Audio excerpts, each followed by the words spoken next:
Hi, this is Arnie Arneson, and this is the Thursday edition of the Attitude with Arnie Arneson. And producers Dave Scott and Stephanie Collins. You know the drill. We're recording on Wednesday morning. Now, it is the fourth Wednesday, which is actually going to be the fourth Thursday of the month. And as you know, in the second half of the show, we join Jonathan Feingold for something we've been calling Race Class now for almost 2 years, Jonathan. And but today we're going to be doing something different. We're going to do an entire hour of Race Class. But before we do, I always begin with something, a poem, a tweet, or whatever. And in honor of our two guests for Race Class, I am choosing a poem that gives me hope. There's some edgy language in this poem, which I will not be able to say out loud on the radio, but you will be able to figure out what the language is because you will. And it's entitled Minor Miracle. And it was written by one of my oldest friends, who's one of the most remarkable poets on the planet. And I am not kidding you. Her name is Marilyn Nelson. She was born in Cleveland, Ohio, into a military family. She is the daughter of one of the last Tuskegee Airmen. Her mother was a teacher. She spent much of her life living on different air bases and began writing poetry in elementary school. She earned her BA from the University of California at Davis, her MA from the University of Pennsylvania, and her PhD from the University of Minnesota. I actually met her when I was a young freshman at St. Olaf College in Northfield, Minnesota. Yeah, sure, you betcha. Anyway, she has won every award, the Robert Frost Medal. She's been a recipient of the Fellowship from the National Endowment for the Arts and the Guggenheim Foundation. In 2013, she was elected a Chancellor of the Academy of American Poets. In 2017, she was recognized both by the NCTE Award. She recently won the very, very prestigious award called the Ruth Lilly Poetry Prize from the Poetry Foundation in 2019. It's kind of like the Nobel Prize for poetry. So she is unbelievable.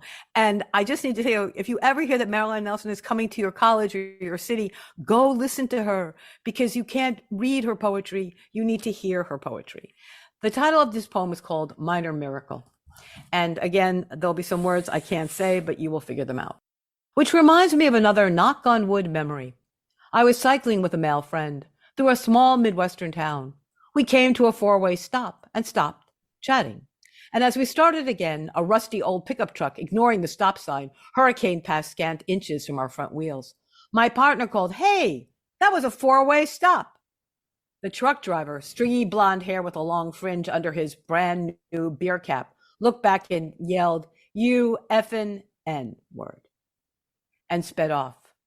My friend and I looked at each other and shook our heads. We remounted our bikes and headed out of town.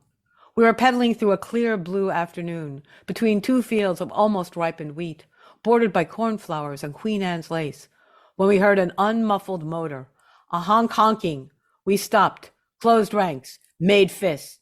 It was the same truck. It pulled over. A tall, very much in shape young white guy slid out. Greasy jeans, homemade finger tattoos, probably a Marine Corps boot camp footlocker full of martial arts techniques. "What did you say back there?" he shouted. My friend said, "It was a four-way stop and you went through it." "And what did I say?" the white guy asked. "You said you effing N-word." The afternoon froze. "Well," said the white guy, shoving his hands into his pockets and pushing dirt around with the pointed toe of his boot, "I just want to say I'm sorry." He climbed back into his truck and drove away. I love that poem. It gives me hope. Anyway, this is Race Class with Professor Jonathan Feingold, and he has brought a guest, Professor Victor Ray. And I want to remind everyone about this class. Legislation restricting the teaching of race and racism in public schools and government entities has spread across the country. In an effort to respond, Boston University law professor Jonathan Feingold and me, Arnie Arneson, we are offering Race Class, a once-a-month course conversation where listeners can hear what it's like to approach race and racism from a place of curiosity and history, rather than fear and anxiety. The class is available the last Thursday of every month. And again, I want to remind you, it is a place where you can learn about the history of race without fear and anxiety. Joining me right now is my fabulous teacher who's taught me so much. We are actually on episode 22, Victor Ray, just to let you know how many classes that we have taught. And we're looking at critical race theory and the racialized organizations. And I want to welcome Jonathan to the program. And Jonathan, I'm going to ask you to set this up and then introduce your guest, because one, you know him very well, and two, we have the privilege of not just having him for half an hour, but for a full hour. And I'm going to thank you, Victor, for agreeing to do this. So welcome back to the program, Professor Feingold. Thanks, Arnie. It's always a pleasure to be here. And I will edit myself and say, I actually think these conversations, I think anxiety is okay. I don't think we need to sort of expect or attempt to have conversations free from anxiety. To the extent there's no anxiety, no discomfort, we're not talking about the right thing. Because all these conversations are, they are anxiety manifest in a particular way. I have a tendency in class to filibuster myself, and I'm committed not to doing that today because I want to hear from Victor, from Professor Ray, who has been really generous in giving us an hour of his time. I will say one very quick thing, then I'll intro Victor, and then I'm just going to jump into some questions. And I really am excited about what I think will be a robust, hopefully generative conversation.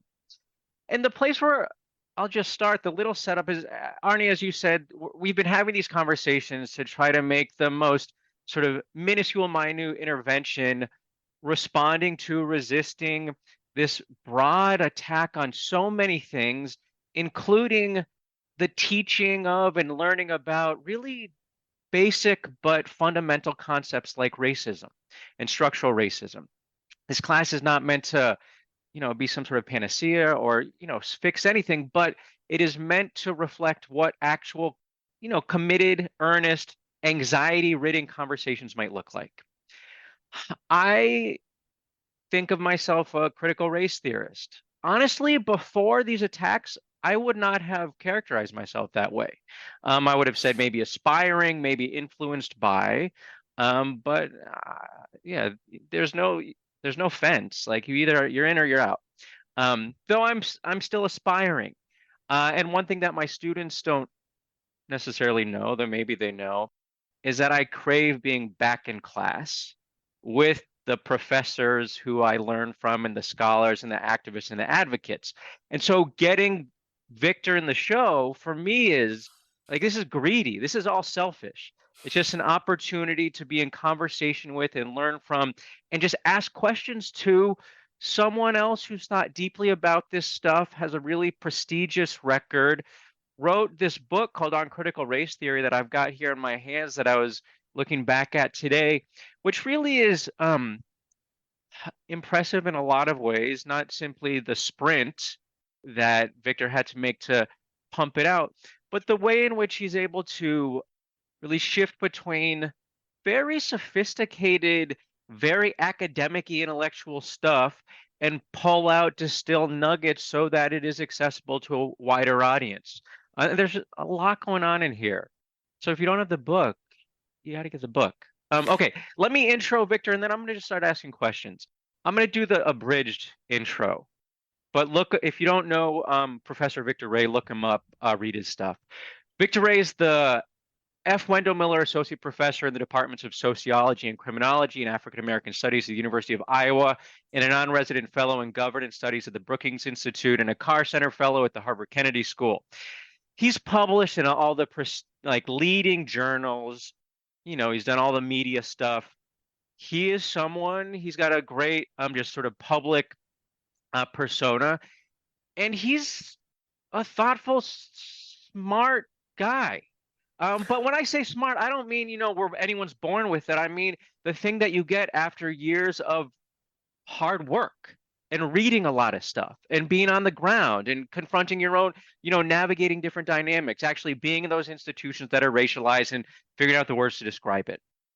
Victor, let me bring you in.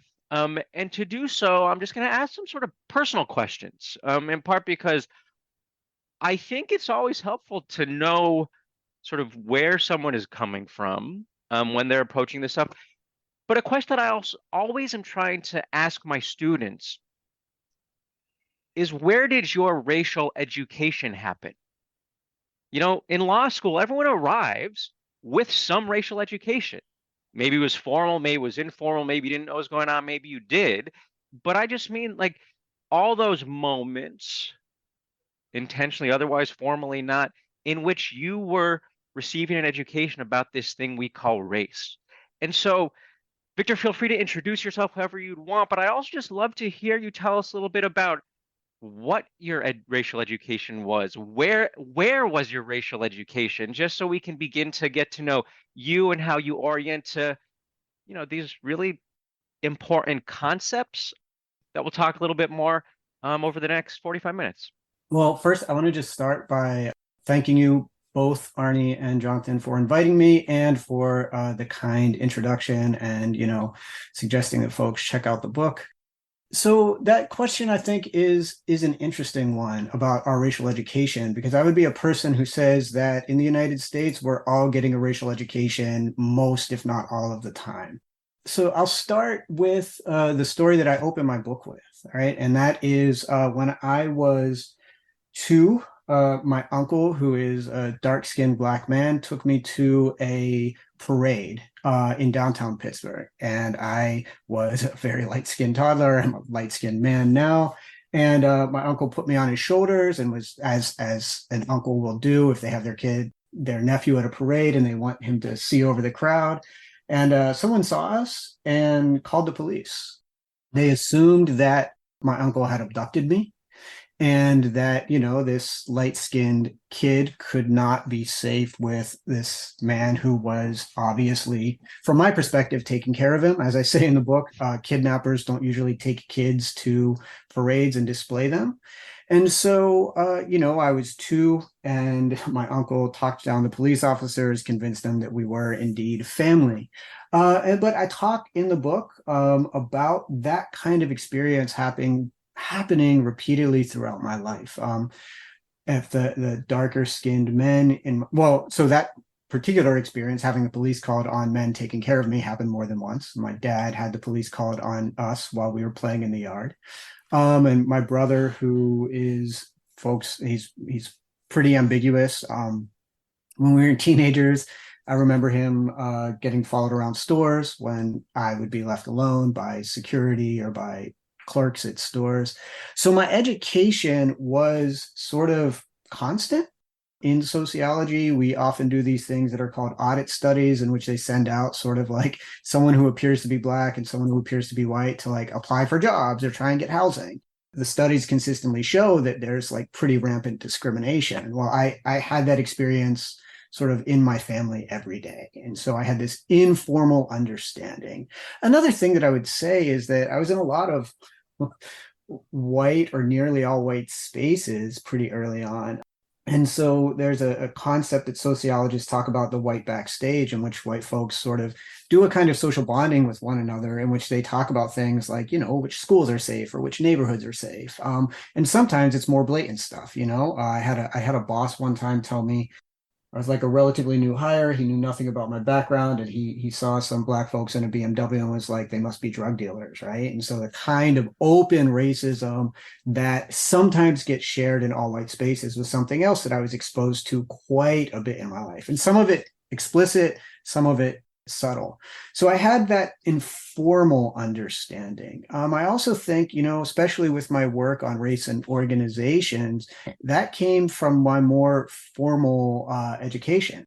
I started at a community college in Lower Manhattan, and then I transferred to Vassar, where we overlapped but did not know each other. Yeah. And then after Vassar, once I graduated there, I went to Duke. And at each place, I was like pretty heavily involved in student organizing and student activism. And although those organizations had like sort of profoundly different access to resources, they all managed race in very similar ways, right? They all managed students' complaints about, say, a lack of representation or a lack of resources in ways that I thought were strikingly similar. And then I guess like the final thing I would say is reading and being in classes, right? Especially when I got to Vassar, I was introduced to critical race theory through a couple of classes, more than one. And, I found work like Cheryl Harris's classic piece, Whiteness is Property, that uses passing, her grandmother's passing, as a sort of window into how race works more And broadly. can you just explain what passing is for anyone who might Oh, not yeah. know the term? Forgive me. Forgive me. So passing is there's a long sort of tradition of light-skinned folks who were classified as Black, who, for access oftentimes to resources or to avoid discrimination or to avoid, Jim Crow law, to escape slavery at certain points, they passed as white. And so they concealed their Black ancestry, oftentimes at a great personal cost, because this meant cutting off family, cutting off relationships, oftentimes even seeing family in public. There's reports of folks refusing to acknowledge each other because both sides of the racial divide in those cases knew what it would mean.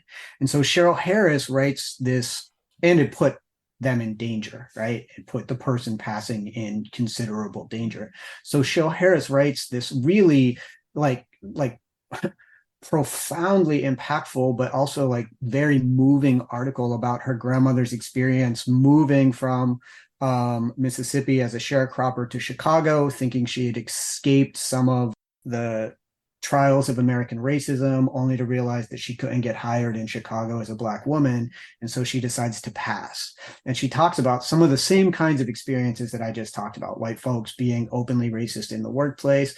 And Harris says, she was talking to her grandmother and she can still sense the bitterness many decades later that her grandmother had from this experience. So I read that and how it opens up a broader discussion of the resources that racism provided to white folks and denied people of color.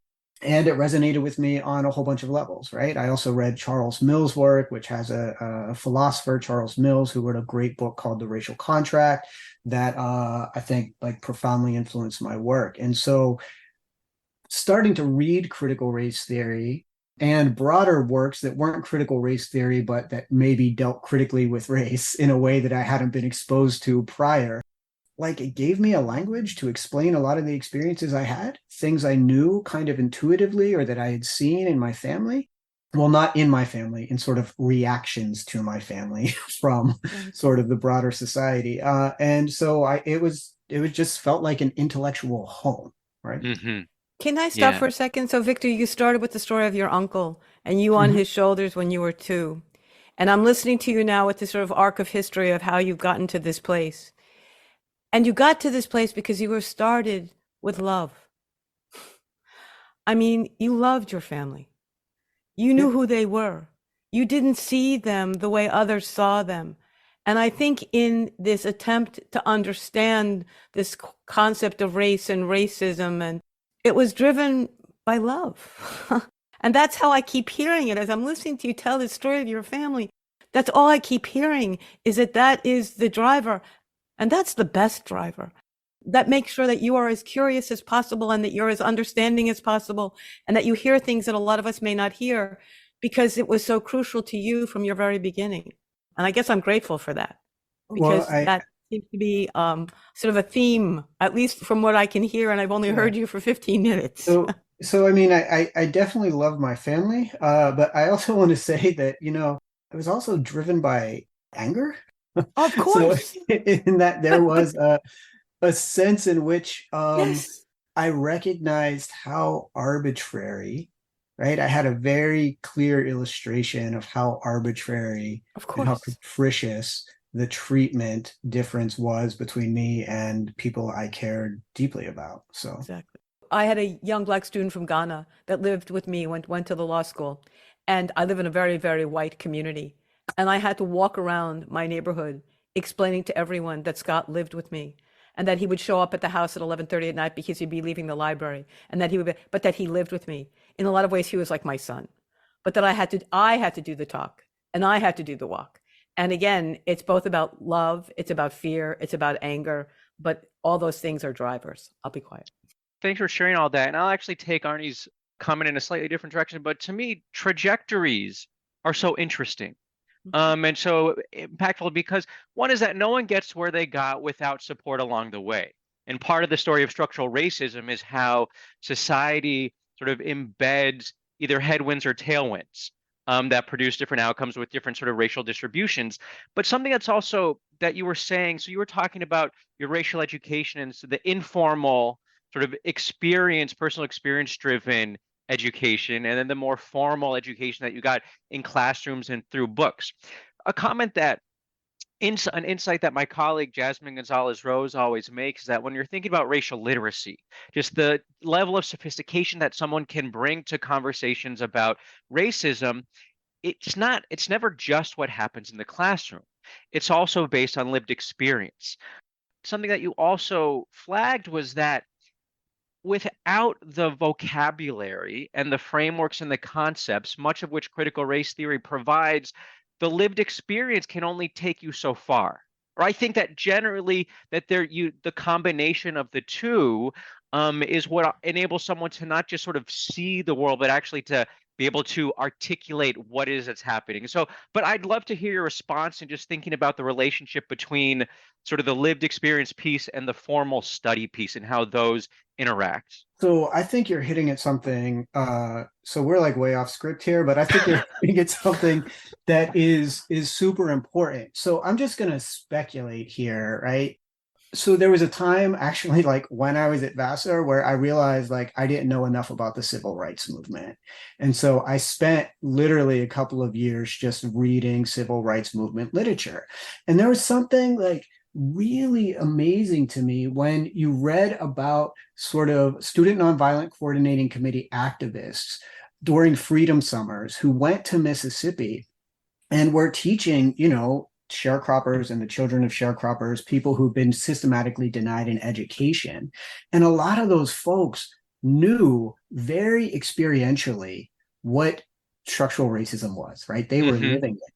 But they had been denied the tools of analysis and sort of political education that would allow them to organize around what they recognized as a shared communal experience. And so it was a really powerful thing to see sort of like the consciousness raising of SNCC activists who were, black and white from all over the country, like kids going to Stanford and really fancy schools, helping organize this. And you could see the fruits of that literally decades later in what a lot of kids who had been denied formal education but went to freedom schools did when they became, local leaders, right? They became doctors, they became lawyers. And so one of the things that I think the right and the folks who are pushing against critical race theory and pushing against the expansion of these concepts are trying to do is stop that, right?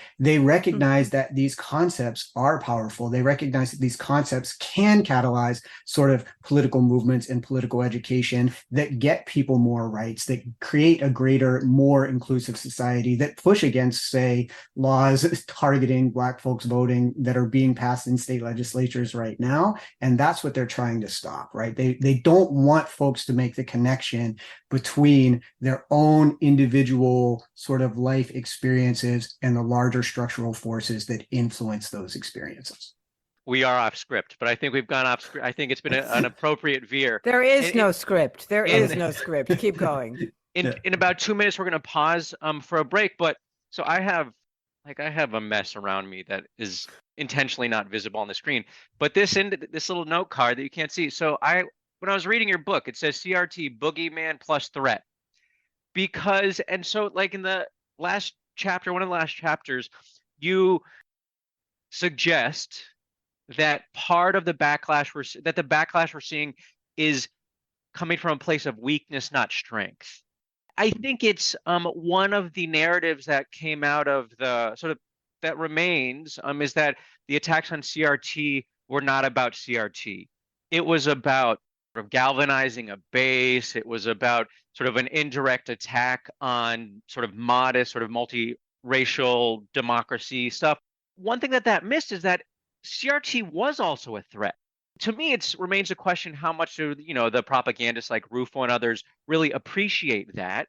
But I do think that there was something about the summer of 2020 when millions of Americans started just articulating concerns like racism is structural. used terms like white supremacy, used words like intersectionality. And when we get back, I'm going to ask you to help us just think more concretely about what it means to suggest that racism is structural, because I think many people on the street said it earnestly, but didn't actually have a framework to, articulate what that means. And you're going to help us do that. But I And guess I need to take a break. All This right, is we're gonna episode 22, a special hour-long conversation with Professor Victor Ray. Now you understand why we've been doing this class, so that you understand that we're going to begin to maybe not answer the questions, but raise the level of curiosity and find those books that Victor has been describing. And I'm thinking, okay, I've got to increase the size of my library because now I need to know more. This, everyone, is the Thursday edition of The Attitude with Arnie Arnesen, and producers Dave Scott and Stephanie Collins. When it's 2019, but it feels like. So I'm going to toss it back to you, Professor Feingold, because again, this is such an interesting conversation. Even though there is no script, I know there are things that you want us to accomplish because we only have a half an hour left with Victor. We need 5 hours, Victor. I'm just telling you right now. All right, Jonathan. So the place where we left off a second ago is just observing that in the summer of 2020, you had millions of Americans marching on the streets as part of arguably the largest in history global uprising for racial justice, and making claims along the lines of her demands that we must finally reckon with racism, and articulating the proposition that racism is structural. And I think that one limitation or one constraint is that because of the lack of racial education, of formal racial education in the United States, that deprives most students at super fancy colleges even a sort of basic understanding of what structural racism is. People could say the words, but they actually didn't have the sort of requisite knowledge to actually explain what they meant. And so can you help us understand, what does it mean for racism to be structural? So define the term if you want to, give us some examples, but just give us a framework so that if someone wants to understand what it is that they're saying, we're just better prepared to do so. Sure. Before I get to that, I want to talk about something that you were saying in terms of the uprisings in 2020 and the spread of structural racism. And I want to be clear, the sort of attacks on critical race theory that have gone on now to start targeting LGBTQ students and, going after book bans and the sort of anti-DEI stuff was kind of masterminded by this guy, Christopher Rufo. And he was very explicit that he watched what was happening around 2020, said it made him uncomfortable and nervous that these people of color were asking for expanded rights within a multiracial democracy, and, read some of the books that were bestsellers at the time and found critical race theory and decided it would be a perfect weapon to sort of beat back claims for racial justice. So it was very clear, right? That being said, what is structural racism? So I think there's a couple of ways to get at this. One of the easiest ways is to sort of contrast it with the typical way that racism is thought about or taught in the United States, the way I learned it at the community college, which is, it's about prejudice, stereotypes, and discrimination. So this sort of irrational fear of an outgroup and then acting on that irrational fear of an outgroup in ways that harm the outgroup, right? And so we can think about police brutality in sort of the individual sense. What structural racism is, and let me back up. So that often includes sort of a notion of intent, right? I know someone is a member of this outside group, and because I know they're a member of this outside group and I have negative feelings towards this member of the outside group, I'm going to act in a negative way towards them. And so, it's intent and it's animus, right? Those are the sort of driving features. And what structural racism, I think, often builds intent, maybe animus, into laws in ways that laws or policies or even more informal procedures that take a step up from the individual, and oftentimes individuals who are even, say, opposed in theory to treating people in, differentially based on ascribed characteristics can be sort of corralled into the system, right? And so an example of this would be the stop and frisk laws in New York City, right? Which some years, they're sort of ruled unconstitutional now, but there are a few years on the books in which police officers took a supposedly race-neutral law. We're going to stop folks who appear to be suspicious on the street, and we're going to search them for contraband or drugs or whatever. And if you look at these stats, in some years, they stopped and frisked almost more Black and Latino men that lived in New York City because they were stopping and frisking folks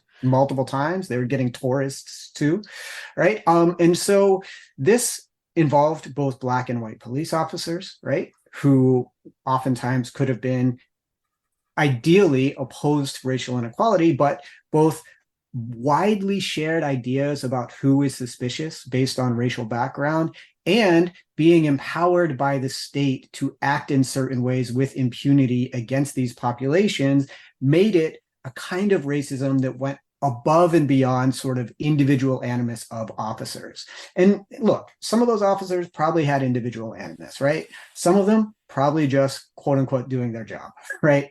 And so we can think about it that way. We can also think about it in terms of things like the ways that schools are funded, elementary schools are funded based on taxes, and how that tracks with historical state practices of redlining and historical private practices of denying loans to Black communities in ways that, you know, folks living in segregated all white neighborhoods right now might be very liberal. They might not actually have animus against sort of low income people of color, yet they are benefiting from a system that was designed to benefit them sometimes generations ago, but without sort of interventions that stop that redistribute those tax dollars in ways that would be more equitable. They're benefiting from a system of what I would call structural racism. Can I ask a question on structural racism? And I wrote two sentences down.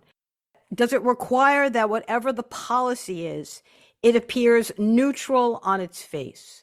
So, for example, stop and frisk doesn't say stop and frisk Hispanics. It doesn't say stop and frisk Blacks. But then, as you point out, and I remember the story from New York, that they were actually stopping and frisking more Blacks than even lived in New York, and that it is racist in its implementation for a lot of reasons. They don't mention color or race. They seem neutral. It's like the property taxes. It seems neutral. But then when you look at the consequence of the schools and where people live and how they actually have their lived lives, then you begin to realize that it's that subtleness that is that structural, racism. That's what I'm sort of curious about, because people say, wait, stop and frisk. It doesn't say anything about Black or Hispanic. Yeah, I'm going to answer this two ways, right? I apologize. Two parts. No, so Jim Crow laws that segregated buses and, targeted Black voters were structurally racist, right? And they were often explicit in what they were doing. Those were explicit, open attacks on people of color that involved the kind of individual animus that I was talking, right? An all-white jury is a structurally racist jury.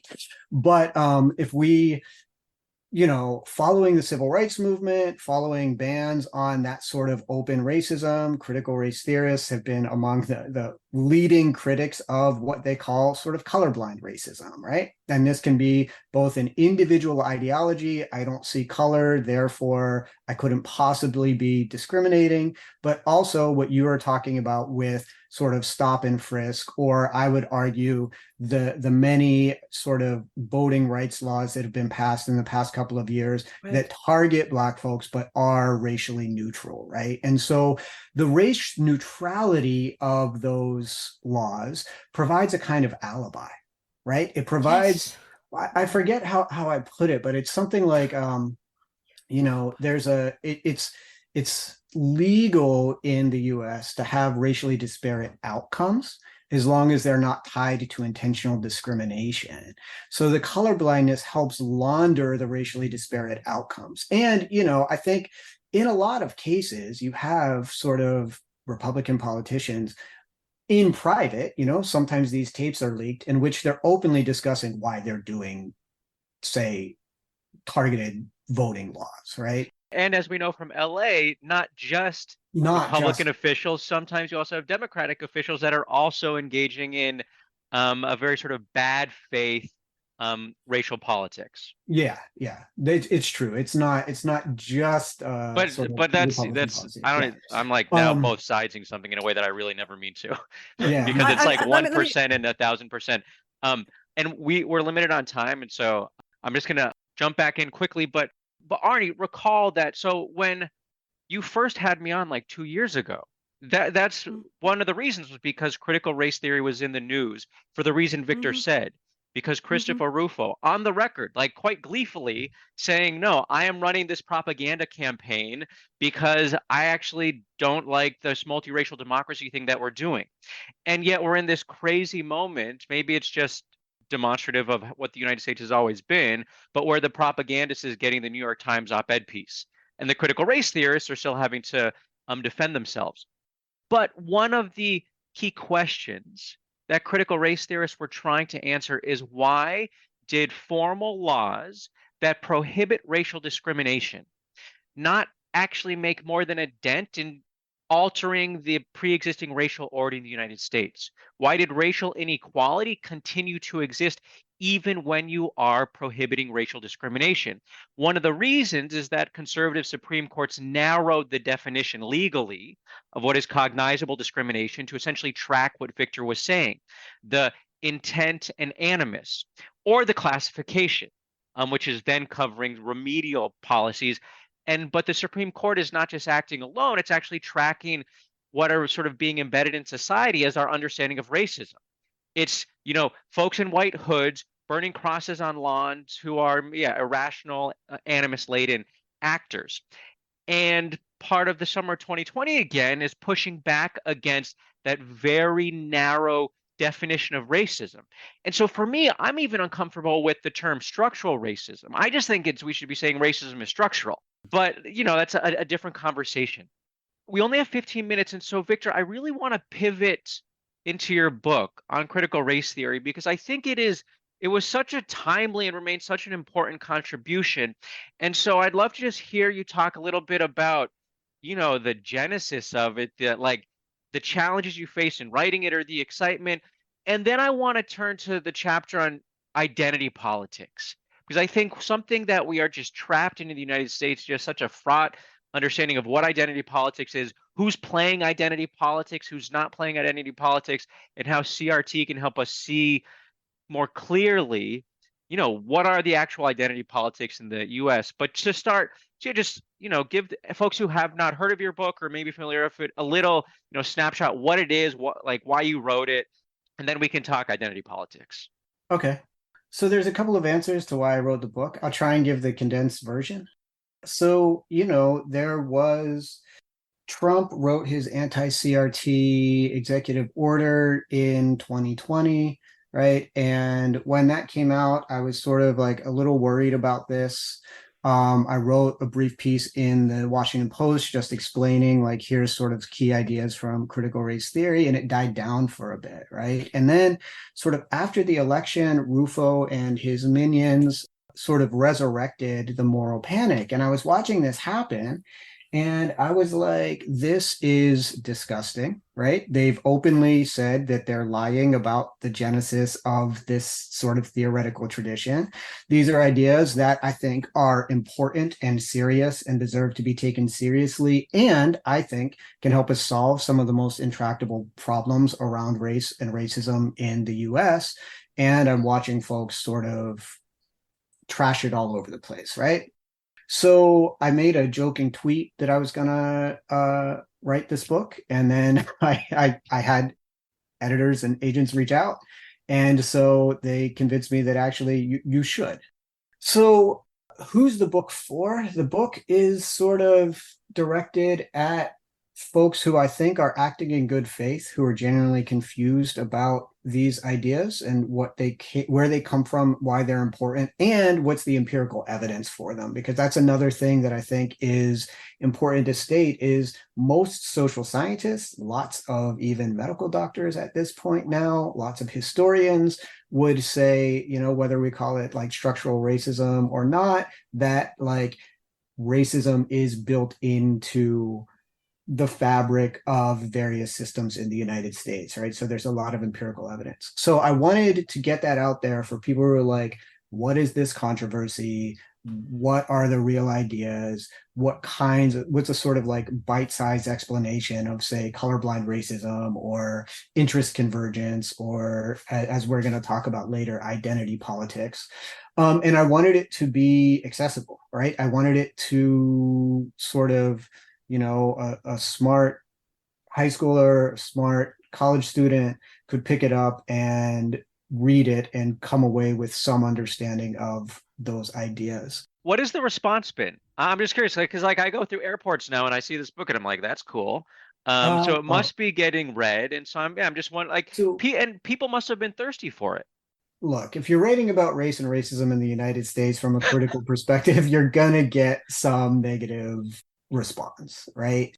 But I would say overall, the response has been really positive, right? Both from sort of like my academic colleagues and from sometimes I get emails from, folks who are not academics who picked up the book and read it. And they're like, thanks for writing this. Like, I now understand some of these ideas that like I had heard about, but I didn't understand before, right? Or I didn't have a clear explanation of before.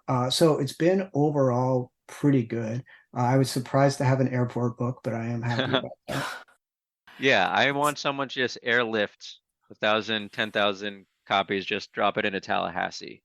Victor, I haven't read your book, but I did read The Color of Law by Richard Rothstein, Yeah. and that changed my life. I mean, it truly did. So I can't imagine. I mean, I feel like I need to read this too because I need to sort of continue this knowledge and this education because after reading this, I was so outraged. And I was outraged Wow. at my ignorance and my blindness.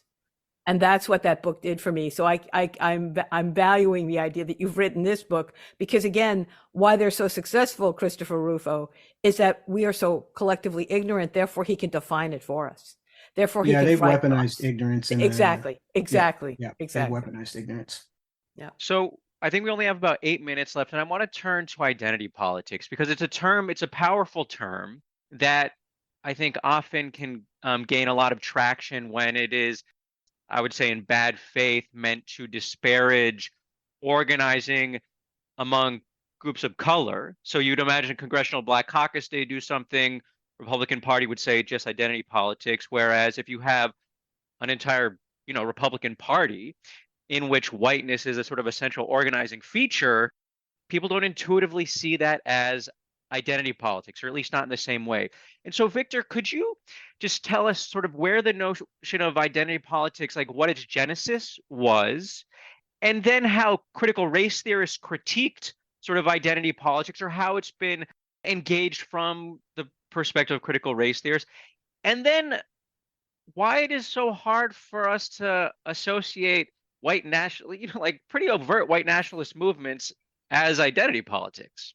So one of the things I say in my book is the most successful identity politics in world history is white identity politics, right? So like those folks have literally like colonized large parts of the world through, ideas about identity and their right to own certain aspects of the world. So I would say the sort of genesis of identity politics is from a group of Black feminist writers in the late, what, 1970s? 70s. Late 1970s, called the Combahee River Collective. What they did was they had all been really sort of heavily involved in anti-war, feminist, lesbian organizing, right? LGBT organizing.